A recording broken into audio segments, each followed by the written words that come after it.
आज मेरे पास अमुक अव्यवस्था है, कल ऐसा हो सकता है कि तुम भारी से भारी सृष्टि की व्यवस्था करने वाले बन जाओ। क्या चाहिए? निहाल हो जाओगे, निहाल हो जाओगे। अब कृत्य कृत्य भयो, निहाल हो जाओगे। ये सबकी समझ में नहीं आएगा, ये आगे की बातें हैं। हमें तो लगता है कि सबको सत्संग सुनना चाहिए, भगवत प्राप्ति के लिए ही नहीं, समाज में जीने के लिए भी सत्संग की आवश्यकता है।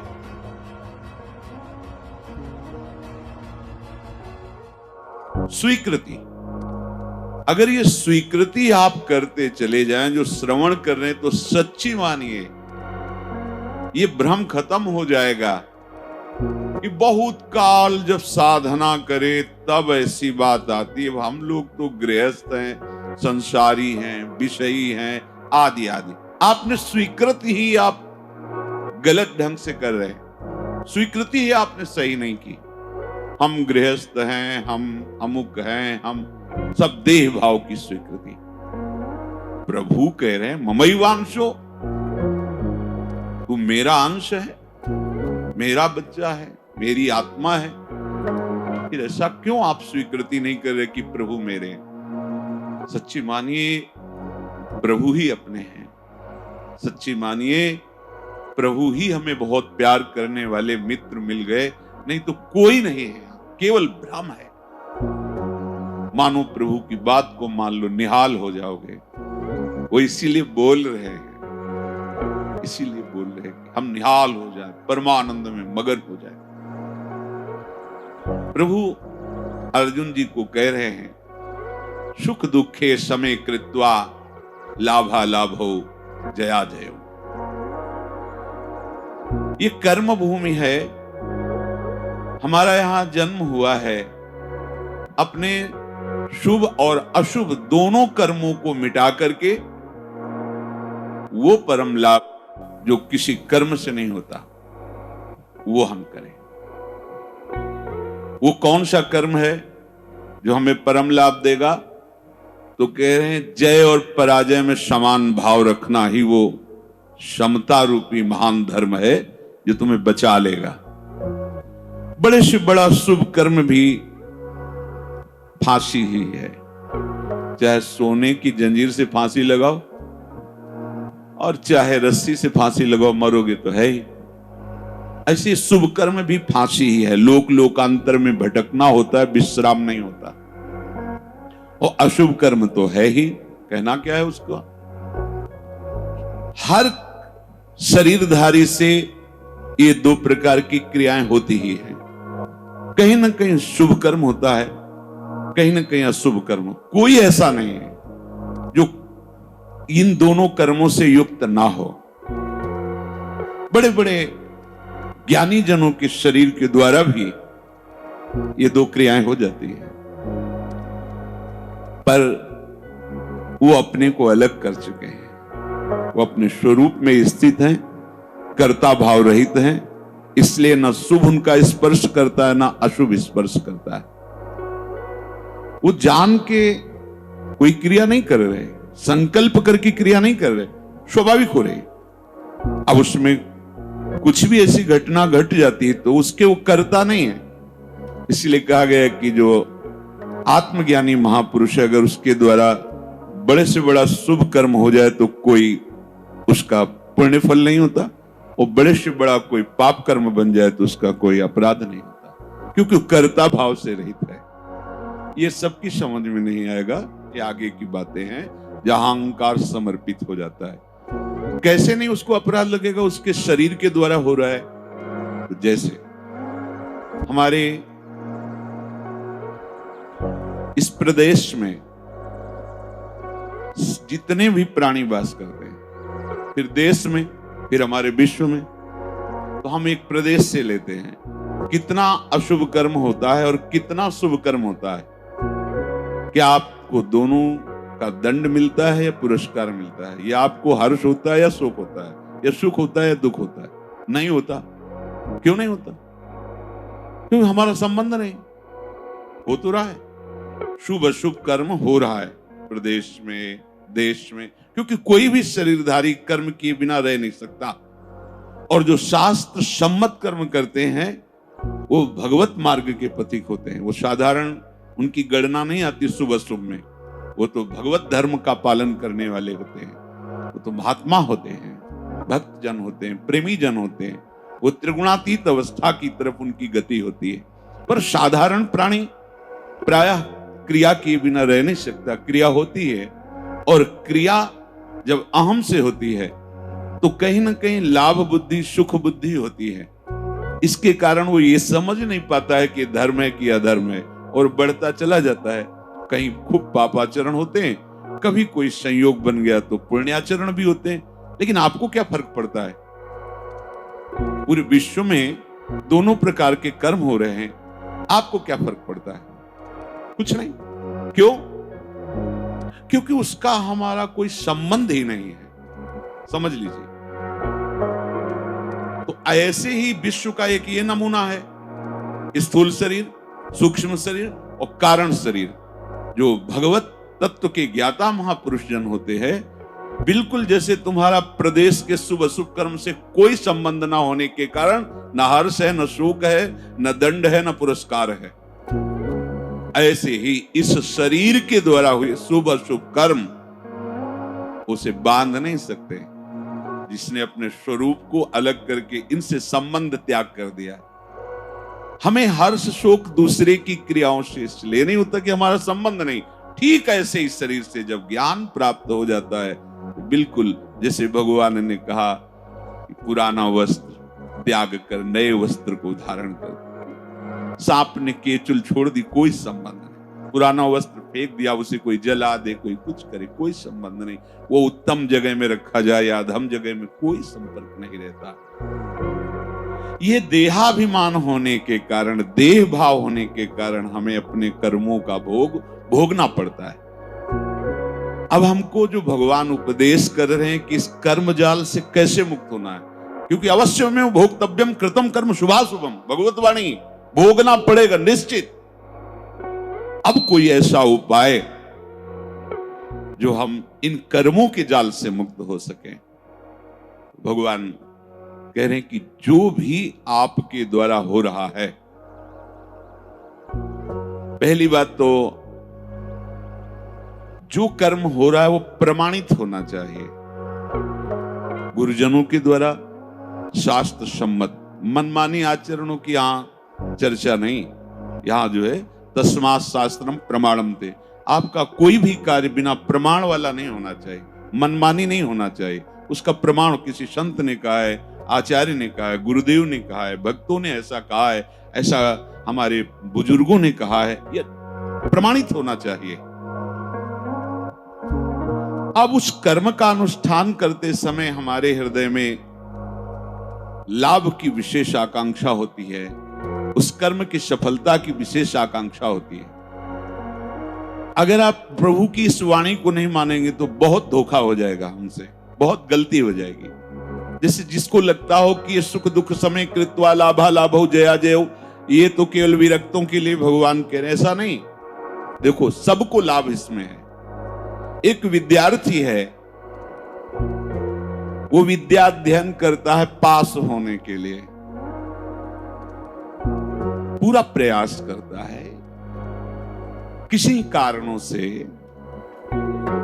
खेल में ज्यादा बुद्धि होने से, प्रमाद बुद्धि होने से, या प्रयासरत है उतना मानसिक प्रबलता ना होने से चूक हो गई, उत्तर नहीं दे पाया और परीक्षा में फेल हो गया। अब ये सूत्र उसको पता नहीं है, न घर वालों को पता है। अब वो उससे बोलते हैं कि इतना रुपया लगाया, इतनी फीस भरी और तू फेल हो गया। मानसिक उसके ऊपर दबाव डालते हैं। वो शास्त्र ज्ञान से रहित, विवेक रहित बालक विचार करता है, घर वाले भी असंतुष्ट हैं और पास भी नहीं हो पाया, अब क्या करे? बोले मर जाना अच्छा है। देखो कई ऐसी घटनाएं सुनने को मिलती कि अमुक विद्यार्थी फेल हुआ तो उसने आत्महत्या कर ली। ये क्यों हुआ? ये विवेक न होने के कारण। ठीक है, इस बार फेल हुए हैं तो अगली बार हम प्रयास करें जहां हमारी कमी रही। अगली बार भी फेल होते हैं तो केवल पढ़ करके, विद्या या अध्ययन करके ही जीवन रखना होता है क्या? अगर विद्या नहीं है तो वो जीवन नहीं है। अरे भाई, ऐसा नहीं है। जीवन नष्ट करने का अधिकार तुम्हारा नहीं। किसी कार्य में असफलता होने पर अगर हम अपने जीवन को नष्ट कर देते थे तो बहुत बड़ा अपराध बन गया, बहुत बड़ी दुर्गति का कारण बन गया। हमें जो अवसर मिला था उन्नति का, हम अवनति में बदल दिया, बहुत बड़ी हमारी पराजय हो गई। इसलिए समता आना अति आवश्यक है। हमें तो लगता है कि सबको सत्संग सुनना चाहिए, भगवत प्राप्ति के लिए ही नहीं, समाज में जीने के लिए भी सत्संग की आवश्यकता है। आसुरी बुद्धि, पशुता का नाश करने के लिए सत्संग समर्थ है।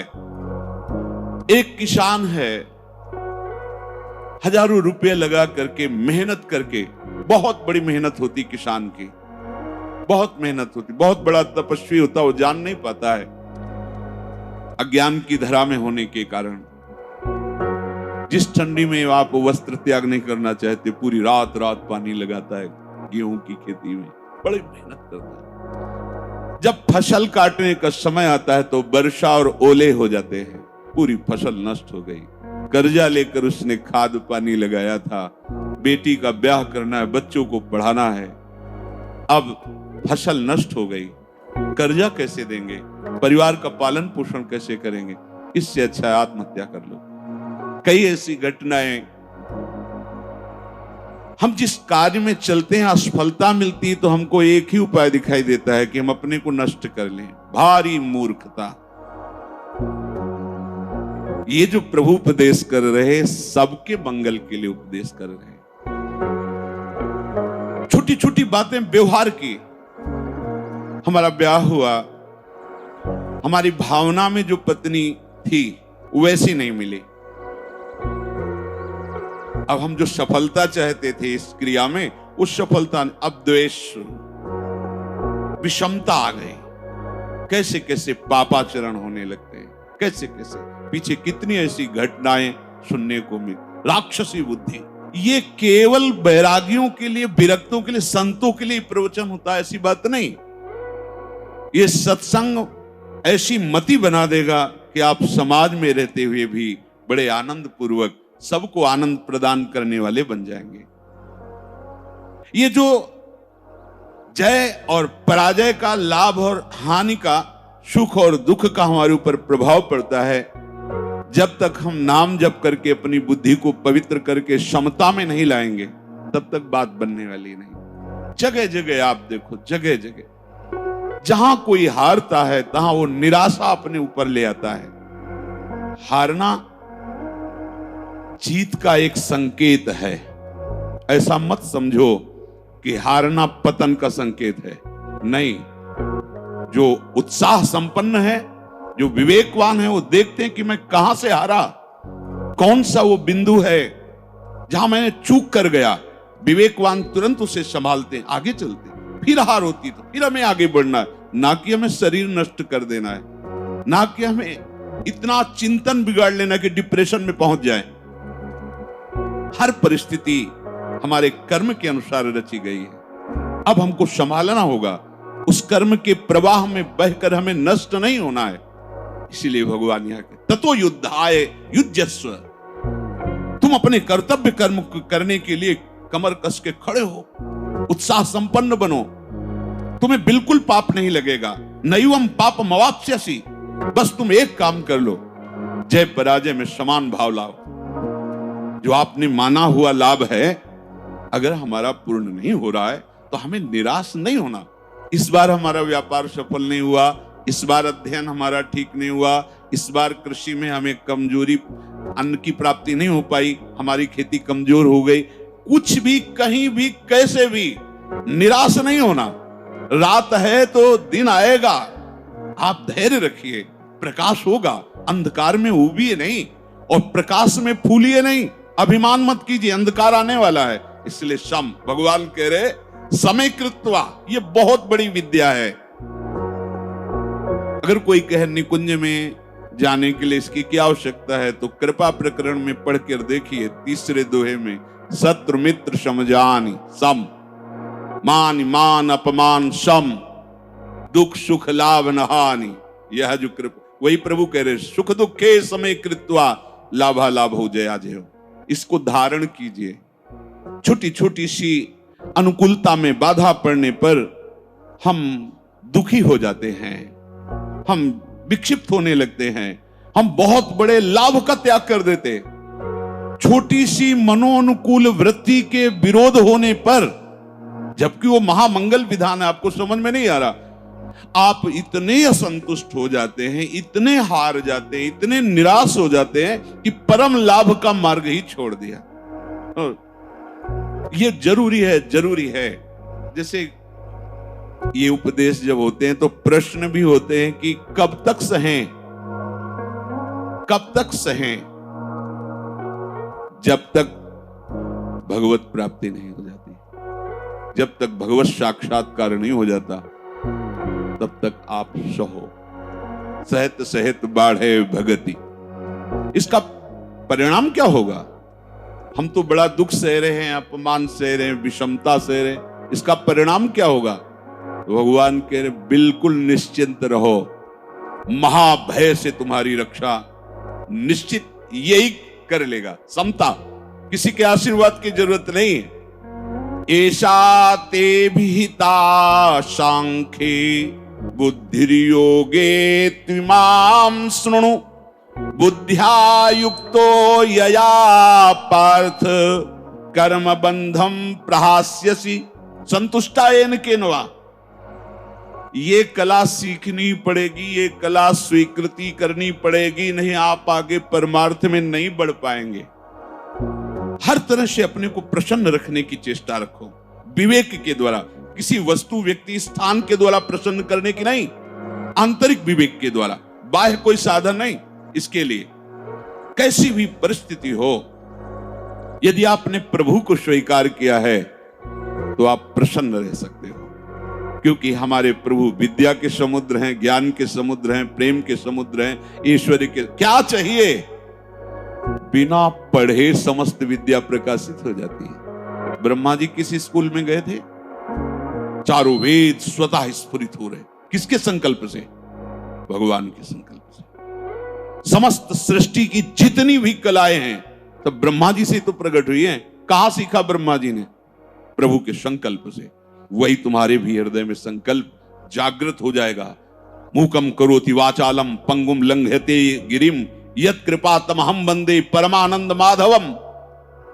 आज मेरे पास अमुक अव्यवस्था है, कल ऐसा हो सकता है कि तुम भारी से भारी सृष्टि की व्यवस्था करने वाले बन जाओ, क्योंकि तुम्हारा स्वामी अनंत ईश्वर संपन्न है।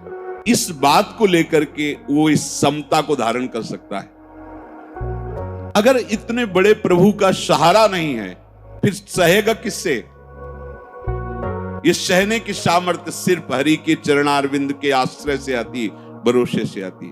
ठीक है, आज हमारा मन ठीक नहीं है, लेकिन जिस दिन मन चोर देखेंगे ना, उस दिन निहाल हो जाएंगे। ठीक है, आज हमारी ऐसी परिस्थिति, जिस दिन वो देखेंगे ना, हम निहाल हो जाएंगे। देखो ना, कई कई दिन केवल तुलसी दल का भोग लगता है, लेकिन ना अन्य आश्रय है, ना अन्य भरोसा है श्री सुदामा जी को, है केवल कृष्ण प्यारे का। और वो भी कुछ लेने के लिए भरोसा नहीं, केवल विशुद्ध प्यार है। तो जैसी द्वारिकापुरी वैसी सुदामापुरी खड़ी कर दी। संतोष अगर किसी को हो सकता है तो प्रभु को लेकर के होगा। ध्यान रखना, अगर प्रभु का आशा भरोसा नहीं तो आप नहीं। क्या आप पास होते चले गए और भगवत भरोसा नहीं है? माना कोई बहुत बढ़िया नौकरी मिल गई और आपके आचरण भ्रष्ट हैं, तो क्या आप शांत हो जाएंगे? क्या आपका हृदय शीतल रहेगा? क्या आपका मन प्रसन्न रहेगा? नहीं। नाना प्रकार की भोग सामग्रियां और सम्राट पद, दुनिया का ऐश्वर्य मिल जाए, पर हरि चरणों से संबंध नहीं है तो विश्राम नहीं मिल सकता। तब लगी कुशल न जीव कहूं, सपने हूं मन विश्राम, जब लगी भजत न राम को शोक धाम तज काम। इसलिए ये सूत्र हृदय में धारण ही करो कि तुम्हें सहना है। सहनशील ही समता को धारण कर सकता है। कभी अपमान की परिस्थिति हो सकती, कभी मान की परिस्थिति हो, कभी सुख की, कभी दुख की, कभी लाभ की, कभी हानि की। अगर हमारे हृदय में भगवद आश्रय और नाम जब चल रहा है तो बड़ी से बड़ी हानि में भी आपको शोक नहीं होगा, दुख नहीं होगा। बात समझ लीजिए। अपने को पता है कि मेरे प्रभु के चरणों को महालक्ष्मी सहलाती रहती है। हमारे पास वस्त्र भी नहीं, भोजन भी नहीं, वास भी नहीं है, पर मुझे पता है मेरा मालिक कैसा है। अपार ऐश्वर्य का स्वामी है। जिस दिन नजर हुई निहाल हो जाएंगे, दूसरे की तरफ वो ताकता नहीं। उस परिस्थिति में भी, ये हम सकामी भक्त की बात कर रहे हैं, उस परिस्थिति में भी वो मस्त रहता है। जिस दिन मालिक की नजर हो जाएगी निहाल हो जाएगी। अगर प्रभु का भरोसा नहीं है तो ये कोई भी बात धारण नहीं होगी, क्योंकि संसार के प्रवाह में तुम बहते चले जाओगे। टिकने के लिए तो कुछ होना चाहिए ना। तो ये गोरे चरणारविंद ऐसे हैं हमारे आराध्य देव के कि इनका भरोसा लोगे तो निहाल हो जाओगे। निश्चित हर कदम आपका विश्वास प्रबल होता चला जाएगा। कैसे तुम्हें बताएं? लोगों को लगता है कि जितनी सांसारिक चेष्टाएं हैं, अगर ऐसा नहीं होगा तो ऐसा नहीं हो सकता। आप सच्ची समझो, केवल उनकी मुस्कुराहट से अनंत ब्रह्मांडों को रचने वाली माया प्रकट हुई, किसी दूसरे का सहयोग नहीं है। सच्ची वालों, वो क्या नहीं कर सकते। गरुड़ जी महाराज बड़े बड़े हजार हजार फण वाले सर्पों को ऐसे चीर के खा जाते हैं, और उनकी नजर हो जाए तो सांप का बच्चा गरुड़ को लील जाएगा। सांप का बच्चा गरुड़ को लील जाएगा। उनकी नजर हो जाए, अपार सामर्थ्यशाली मेरे हरि। अगर इनका भरोसा नहीं तो फिर आप ये धारण नहीं कर पाओगे। कौन सा ज्ञान ऐसा है जो हरि चरणों का आश्रय लेने वाले के हृदय में स्फुरित ना हो जाता हो? ये तो एक निमित्त मात्र होता है। जो स्वयं स्फुरित होता है वो हरि पढ़ाते हैं अंदर से बैठ करके, तभी वो माया के बंधनों से मुक्त हो। ये विश्वास मानो। चाहे आप गृहस्थ हो, चाहे विरक्त हो, विद्यार्थी हो, व्यापारी हो, किसान, कोई भी हो, बिना हरि का आश्रय लिए आप विश्राम को प्राप्त नहीं हो सकते। आप सुख चैन के लिए जीवन व्यतीत कर देते हैं, लेकिन कहीं सुख चैन नहीं मिलता। आप हरि आश्रित हो जाओ, क्या चाहिए? निहाल हो जाओगे, निहाल हो जाओगे। कहते अब कृत्य कृत्य भयो, निहाल हो जाओगे। आज तक कोई ऐसा उदाहरण नहीं हुआ कि प्रभु का आश्रय लिया हो और वो ये विचार करके कहे कि धोखा हो गया, हमारा जीवन व्यर्थ चला गया। आज तक नहीं।